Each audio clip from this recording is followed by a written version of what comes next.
날마다 쓰는 나의 신앙일기 TV 데일리 큐티 나무향기입니다.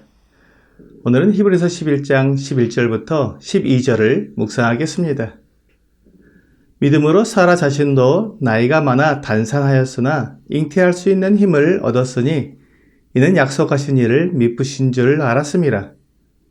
이러므로 죽은 자와 같은 한 사람으로 말미암아 하늘의 허다한 별과 또 해변의 무수한 모래와 같이 많은 후손이 생육하였느니라.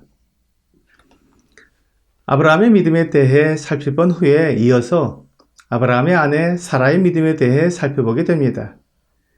여기에서도 우리는 믿음의 내용에 집착하는 것이 아니라 믿음의 대상인 하나님을 믿는 것이 참 믿음이라는 것을 보게 됩니다. 믿음의 내용은 우리가 믿는 하나님께서 우리에게 정확히 이루어 주실 것입니다. 그러나 그 시간과 방법은 하나님께 달려 있습니다. 그러므로 우리가 하나님을 믿고 기다리면 하나님께서 정확히 이루어 주시는 것을 경험할 수 있을 것입니다. 사라의 믿음은 처음에는 믿음의 내용에 대한 것이었습니다. 하나님을 믿지만 그러나 믿음의 내용인 아들을 낳는 것이 사라에게 중요했던 것입니다.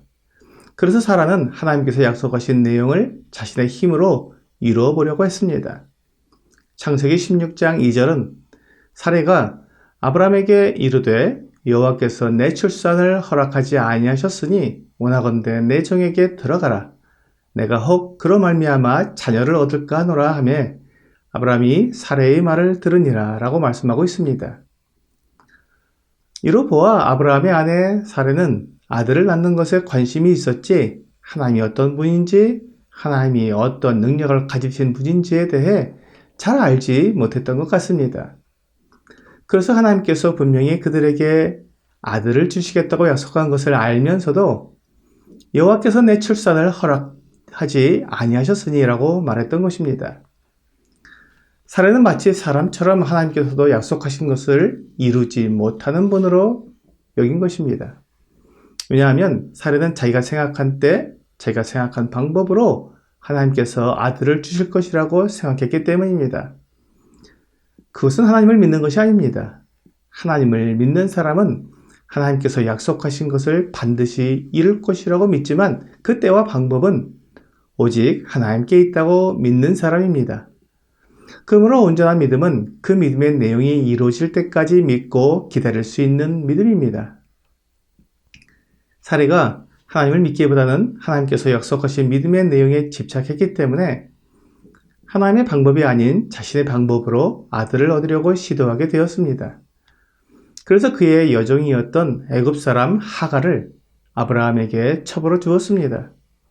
이 일로 인해 하갈이 임신하여 아들을 낳았는데 그가 이스마엘이었습니다. 사라의 믿음은 온전한 믿음이 아니었습니다. 하지만 하나님께서 사라를 온전히 붙들어 주셨습니다.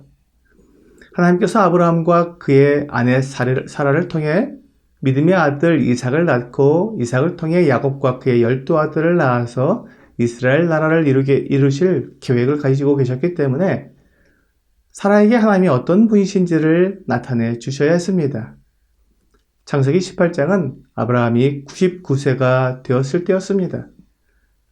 여호와께서 아브라함의 장막 앞으로 지나가셨습니다. 그러자 아브라함이 그 세 사람을 맞아 자기 장막으로 모셨습니다.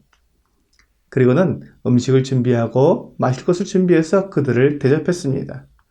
아브라함이 그 세 사람이 하나님의 일행인 것을 알고 그렇게 대접을 한 것인지 정확히 우리가 알 수 없지만 아마도 손님을 대접하다가 하나님을 대접한 것으로 보입니다. 그때 하나님께서 사라가 아들을 낳을 것이라고 말씀해 주셨습니다. 10절입니다. 그가 이르시되 내년 이맘때 내가 반드시 내게로 돌아오리니 내 아내 사라에게 아들이 있으리라 하시니 사라가 그 뒤 장막문에서 들었더라.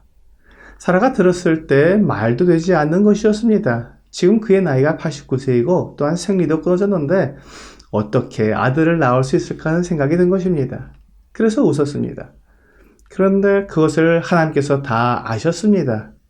사라가 장막 뒤에 숨어서 그렇게 하였지만 하나님은 모든 것을 다 아셨습니다. 그리고는 12절과 13절에서 이렇게 말씀하고 있습니다.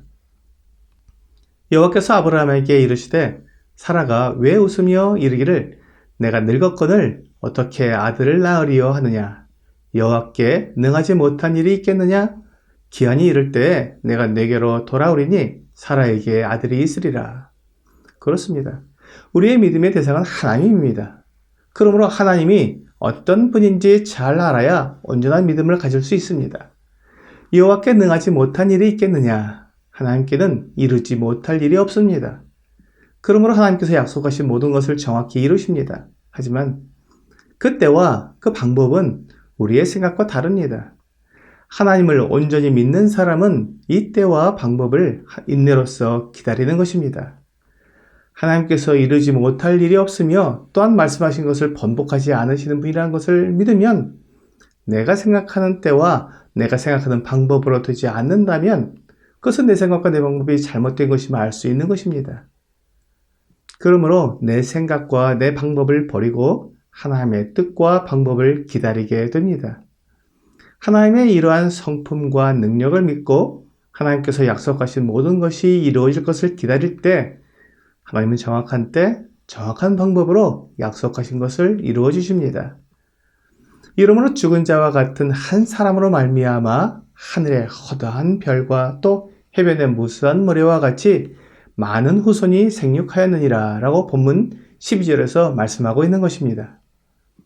아브라함의 나이 100세, 사라의 나이 90세에 지금까지 아이를 낳아본 적이 없는 사라가 아브라함에게서 아들을 낳게 된 것입니다. 하나님께서 온전한 믿음으로 하나님께 나오지 못했던 사라에게 계속해서 믿음으로 나올 수 있도록 기회를 주셨고 하나님이 어떤 분인지 경험을 하면서 사라가 하나님이 어떤 분인지 알고 바라보게 되었을 때 결국 사라도 믿음으로 아들을 낳게 된 것입니다. 사라가 하나님께서 주시는 믿음의 기회를 거절하고 떠났다면 그가 온전한 믿음으로 하나님을 경험하는 기회를 가질 수 없었을 것입니다. 사라가 온전한 믿음을 경험할 수 있었던 것은 그가 온전한 믿음이 올 때까지 기다리고 견뎠기 때문입니다. 사라는 하갈의 무시를 경험했습니다. 그가 주인이었지만 그의 자리를 종에게 넘겨주었을 때 그와 같은 고난을 겪게 된 것이었습니다. 오늘의 적용 질문을 보겠습니다. 사라가 불가능할 것 같은 하나님의 약속을 믿을 수 있었던 이유를 무엇이라고 생각합니까? 사라가 믿음의 대상인 하나님을 알고 하나님께서 하신 약속을 기다리게 될 때 온전한 믿음으로 나올 수 있었습니다. 오늘 우리에게 약속된 것을 온전히 이루시는 하나님을 알고 하나님을 의지하여 온전한 믿음을 경험하는 여러분과 제가 되기를 주 예수님의 이름으로 기도합니다.